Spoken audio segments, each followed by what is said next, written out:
Sobre esse assunto, eu converso com Arthur Igreja, especialista em tecnologia e inovação. Arthur, boa noite. Sempre um prazer ter você aqui com a gente. Arthur, o que essa parceria revela sobre a estratégia da Disney em inteligência artificial e como é que isso pode reposicionar a empresa nesse mercado de mídia? Boa noite, Cris. É um prazer estar aqui. Olha, esse anúncio é gigantesco, porque basicamente nós estamos vendo o primeiro grande anúncio da inteligência artificial no mundo do entretenimento. Então, Bob Iger, CEO da Disney, ele já tinha dado uma pequena pista algumas semanas atrás, quando ele falou que a IA poderia ser a tecnologia mais transformadora da história do entretenimento nesse século, e ele falou que ele vislumbrava no futuro, inclusive, vídeos na plataforma Disney Plus produzidos ou coproduzidos pelos usuários. Isso, inclusive, gerou reações ambíguas, né? Um certo backlash, uma reação negativa por parte dos produtores, enfim, dos artistas, dizendo que a indústria não estava caminhando por um bom caminho, né? Justamente com esse uso da inteligência artificial.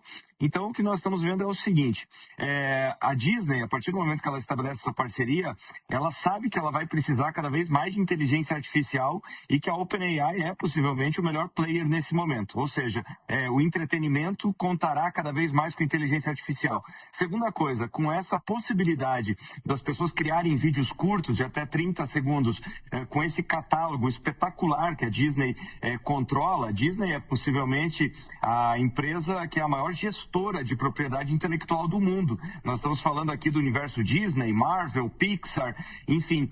Ela também coloca o consumidor como um produtor de conteúdo, que é algo que nós vimos na era das redes sociais e também com a chegada dos videogames. Ou seja, nós saímos dessa era do consumo passivo de conteúdo e quando o Sam Altman fala que a IA, ela possibilita exatamente isso.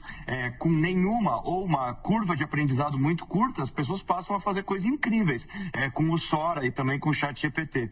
E só para finalizar, para além disso, o acordo ele é muito importante porque além desse licenciamento, o que está previsto nesse acordo é o uso interno do ChatGPT e das ferramentas da OpenAI, ou seja, o que a Disney também está mirando é a eficiência operacional, é o lado de dentro do negócio, não é simplesmente a produção de conteúdo, é a Disney, assim como qualquer empresa, buscando a possibilidade de oferecer IA para os seus colaboradores, não só criadores de conteúdo, mas para quem trabalha com vendas, finanças e etc. Ou seja, é um acordo bastante amplo. É bastante amplo, como você disse, né? Maior acordo de IA nesse mundo do entretenimento. Isso significa, na sua opinião, Arthur, que esse tipo de acordo indica que novos modelos de receita no entretenimento devem começar a acontecer? Quer dizer, pode haver uma tendência de grandes estúdios fecharem alianças com empresas de IA?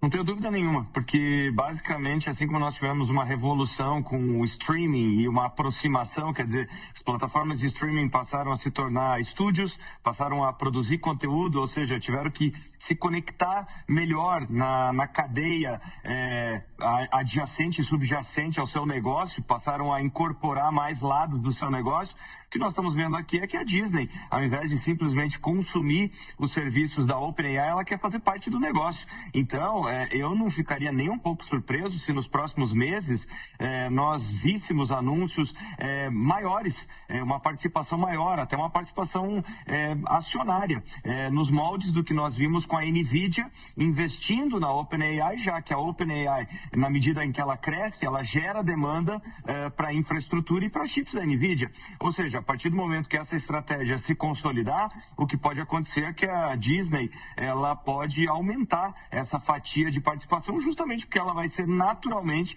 uma enorme consumidora de inteligência artificial. E isso deve abrir caminho, volto a dizer, no mundo do streaming, no mundo da distribuição de conteúdo, no mundo não só do audiovisual, mas da música e de tantas outras facetas do entretenimento. Há riscos regulatórios de propriedade intelectual nesse movimento, Arthur, ou não? Claro que sim, porque nós estamos explorando novas fronteiras, né? Então, apesar de ambos falarem que tudo isso foi muito bem costurado e até por isso que Bob Iger faz questão de dizer que o que está sendo licenciado são os mais de 200 personagens, mas não, por exemplo, as feições e as aparências dos atores e muito menos as vozes. Mas nós não sabemos quais serão essas consequências secundárias a partir do momento que pessoas comuns passarem a usar essas ferramentas e eu coloco aqui só uma pergunta. Ok, a voz não vai ser licenciada, mas com as ferramentas que nós temos hoje, para qualquer usuário conseguir copiar essa voz e inserir no vídeo, simplesmente só está dando mais trabalho. Então a questão é como que vai ser feito o tracking, o rastreamento dessa criação? Será que no futuro nós começaremos a ver os próprios usuários reivindicando direitos autorais? Porque veja, se o Bob Iger fala que pessoas comuns vão poder gerar vídeos e colocar na Disney Plus, e aí, será que vai ter um termo de uso dizendo que isso não será monetizado? Ou teremos algo parecido com o YouTube, né? Ou seja, as pessoas submetem conteúdos e acabam monetizando isso. Mais uma vez, são novas fronteiras provocadas pela IA. Exatamente, vamos ter que ficar de olho para ver o que vai acontecer. Agora, como você mesmo disse, né, os vídeos gerados pela plataforma, eles vão poder ser compartilhados pelos fãs. Isso cria uma nova dinâmica para a interação com as marcas, Arthur? Com certeza. É o bom e velho mundo do prosumer, né? Ou seja, o consumidor que se torna um produtor. Então, nós podemos ver agora o nascimento de uma nova fronteira não só dos criadores de conteúdo, mas também de influenciadores, ou seja, pessoas que vão usar esse tipo de ferramenta e vão conseguir ter uma audiência. Hoje, basicamente, isso é escoado em redes sociais. Hoje tem muitas pessoas que criam, por exemplo, sátiras, até mesmo seriados utilizando inteligência artificial, mas basicamente estão em redes como o TikTok, como o Instagram. Nós podemos ver agora uma certa migração para essas plataformas. E, claro, que aonde tem audiência tem relacionamento com marca. Então pode ser que nos próximos anos esse canal de criação se torne inclusive um importante veículo para publicidade, para relacionamento com marcas.